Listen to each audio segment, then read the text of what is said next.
So in terms of research in the preventive care research group, I decided that might not be a very good idea to start now a new project before we finish the ones that we started. And what am I saying here is that, can you believe that we are still doing some publication with our first paper, with our first study here, the Hong Kong lifestyle study that we started back in 2014.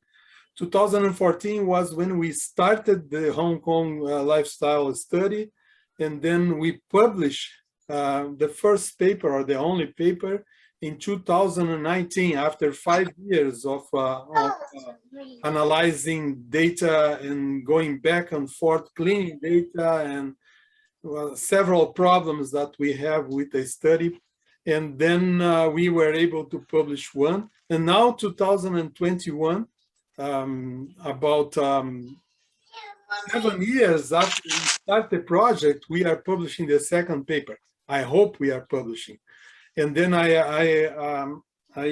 asked, well, we discussed with Razaz on that, and she's gonna take a lead on the second paper, and some of you are gonna be involved. I believe Allah helped us with the statistics on that when Rachel made the thing. And then it got to me to think about other papers that we have. And so I have a list of papers. And so I contact them. What happened is that in the past, many of you know that I am a very merciful person. And this is a problem for me. You might say, what? Yeah. So when a student finishes his dissertation or her dissertation, there is a deadline that they have to submit a publication. Just submit. And then for many students, I have told them, okay, you need to do reviews. I will sign off that part. Because if I don't sign off, the student cannot graduate. And then mercifully, I sign off this document. And guess what? They never submit. And that's for coaching, for a health coach, is lack of trust. So I trust the student 100%. The student trusts me, what, 0%. Once they have their diploma, their certificate of DRPH in preventive care, they're gone. I understand that because I did the same thing when I finished my preventive care. I supposed to publish my dissertation. I never did. Well, I did 10 years later. But the only difference is that when I finished, there was no requirement for submission. So I was a little bit on the say, okay, if I want, I will do. And if I don't, I will not. And then even though I told my committee that I was going to do, and I never did. But there was no requirement. But I cannot blame the students because I know once you finish your course, you have that. You have a lot of things. You have to find your job. You have your family. You have a new life after you finish a program. So what I am doing in these years with the Preventive Care Research Group is to get those guys back and then get their papers and then help to publish that. And we have published a few of them. By the way, I mentioned that Wenes Reis, one of our preventive care students, was a very important person for that because he helped us to publish 7 papers. So 7 papers in his curriculum was because he participated with us. So what I am doing now, I just sent an email to a few students telling them, I sent an email to a graduate that graduated in the last few years. And I told them, hey, if you wanna have, so I'm merciful because I could get this paper and publish by myself, but I'm still working with them. And then I say, okay, if you want, I will have a student that is willing to participate in that. And then I will pair this student with you. The student will help you to update the literature. The student will help you to update the grammar, to update the language, to update whatever the discussion that is important. Once we go to the results, we have to put the discussion updated also. You cannot say that, well, a guy that was in the 1900s wrote something that confirmed our findings. It's too old. We need to have someone updated. And also adjust, find a journal to submit and adjust the paper to that journal. So I sent these emails already. I think I have four people with that. And then now I am telling you, and I will send this recording to the other students. If some of you are interested to work on those projects, so let me know. And then I will let you, I'll put you in contact with the other student, the other graduate, and then maybe we can have some of those things published. What we have on those four, if I remember, the first one is about smoking cessation. I don't remember very well because this student was from the health education doctoral. Then we have another, the second one was about smoking cessation in Kaiser Permanente.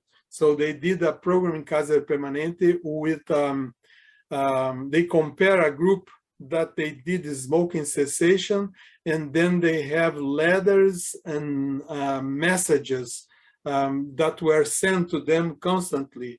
And they want to see if those sending those messages will make any difference on their quitting states. And unfortunately, we didn't find any difference because there are two groups having smoking cessation, one group with messages and one group without messages.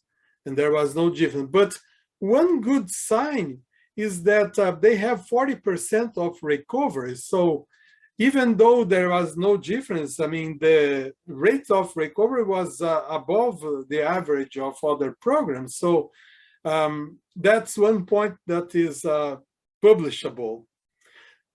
Another result that we got was that those that quit those that tried to quit 3 or 4 times are more likely to quit. Well, this is already according to the literature, not new. And the other newness is that this is maybe the only program that was developed in a corporation like Kaiser, in a health. Well, they have a capitation. Is not a health insurance. I think it's a PPO or something like that. You might need to find out. So for those, this is the only paper that we have in the literature showing some results in a kind of captive audience inside of their clients. Well, this is smoking. The other one was the clinical trial that we finished here in Loma Linda, in Drayson Center Office of Preventive Care, about the employees that were receiving a message to do activities during their daily session. And so we measure a little bit on job satisfaction, and a little bit on musculoskeletal complaints. Unfortunately, we didn't have much positive results on that one. And we have a serious problems with COVID, because at the end, when we were recalling the last results, they didn't show up. So we have a very shorter number of participants, but we still have a result. We still have all the design, all of the things, and we know in science that we don't need to publish just the papers that have good results. Sometimes we have to publish papers that do not have results because they also help in the literature saying that, well, they did this and didn't work. So maybe they need to add something, or why it didn't work. So all science, this is all belong to science. So this is the third paper. And then the fourth is in the Adventist Health Study is in the religion part of Adventist Health Study with Dr. Lee, Jerry Lee. And my student was looking at Sabbath and stress, the Sabbath keeping on stress. And she found some results that it looks like for women, the Sabbath was increasing stress somehow. They measure cortisol during a period there. And so they figured out that, well, the idea is that because if you know about Adventists, when we have the Sabbath, sometimes you have more work for the wife because there is somehow visitors that will come around, and then he build up a little more on the stress of the lady, but the men, they don't have it. Anyways, those are the ideas.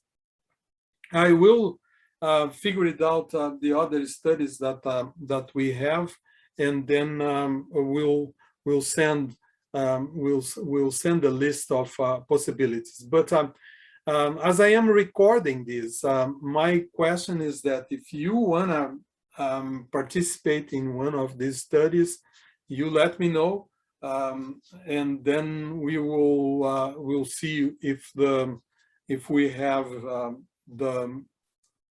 well, some of them are not somehow not anymore even involved with the study. So we have still one paper with asthma that was not published. We have the saliva study paper that was not sent. We have the diet and health paper that was not sent yet. Some of them are assigned to our colleagues and members of this research group. Some are assigned to our students, current students, but again, I don't know what's wrong with me. I mean, I'm so merciful, and I send these papers to the students, and then they say, okay, I will fix and I will submit. And then when the paper is rejected, they don't submit again. They take forever, and then they say, okay, I will submit. And then times pass, and so I have to get these papers back and say, okay, if you don't want to submit, we will have to find someone. And that's what I'm talking about. We have a lot of cleaning to do inside. Why we are going to start something new if we have a lot of research, or at least we have a lot of work still to do with our internal papers. By the way, we just got approved for the polypharma study, and then the polypharma is mostly related to vegetarian diets and the amount of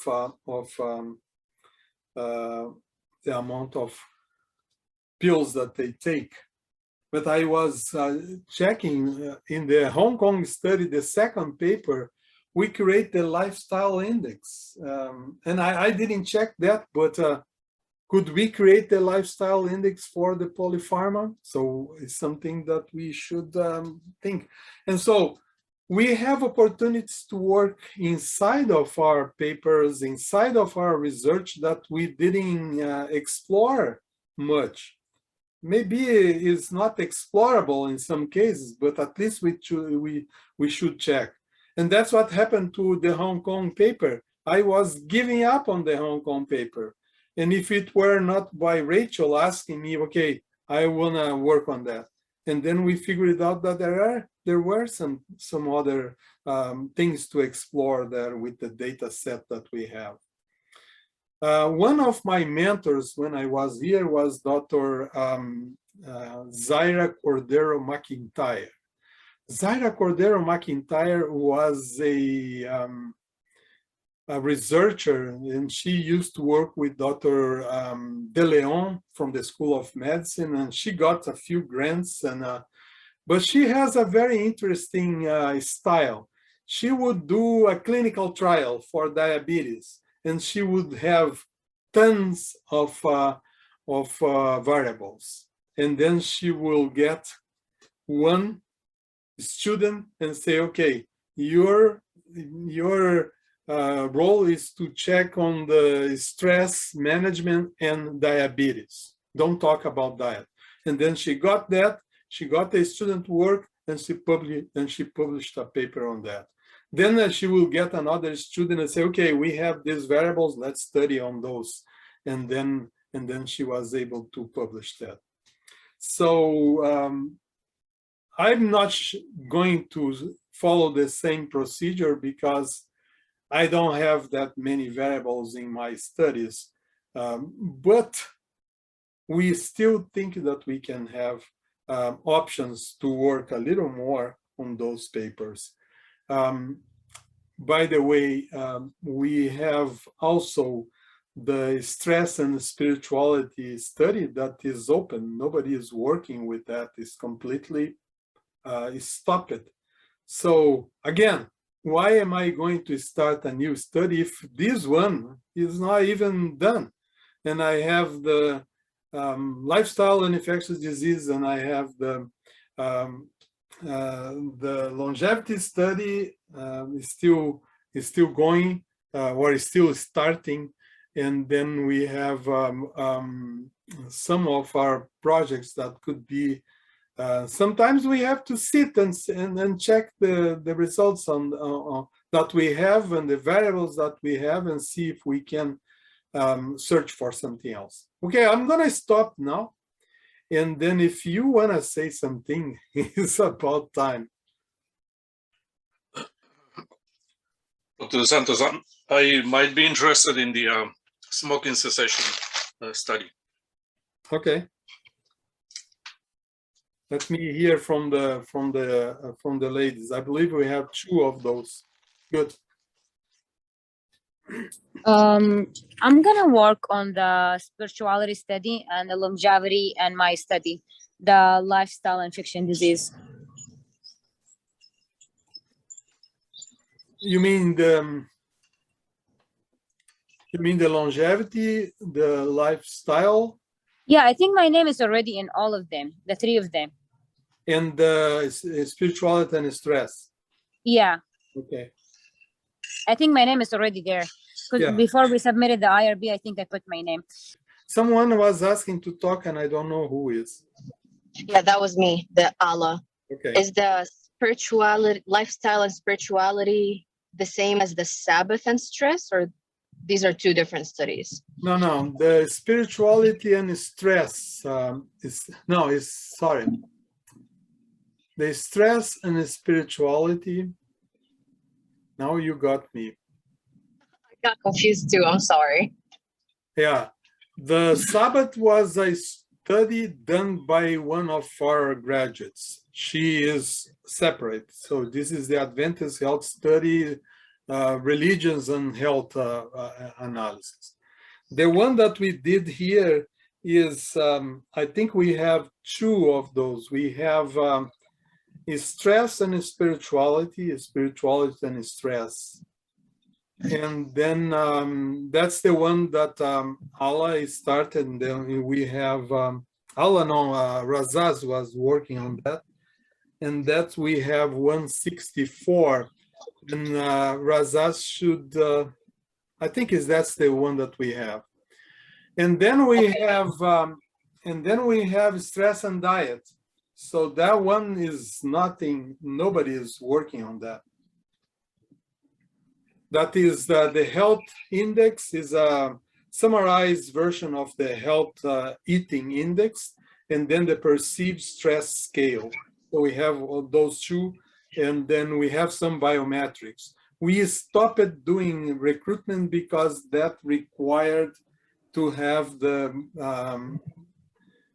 body composition, and we would not have we would not have this online, so, or virtual. So anyways, those are the ones. Well, we can talk. I mean, email me if you have interest. You don't need to decide anything now. Okay.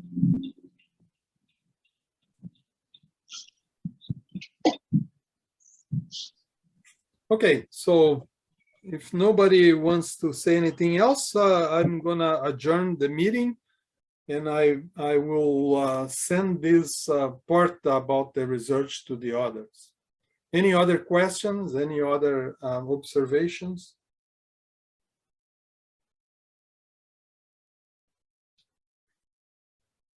Okay, have a good weekend. Thank you for being here. Sorry for me to have talked too much, but at least we have to do something internal before we go forward with other projects. Have a good weekend. Have a good weekend, everyone. Bye. Same to everyone. Happy Sabbath, Dr. Dos Santos. Happy Sabbath.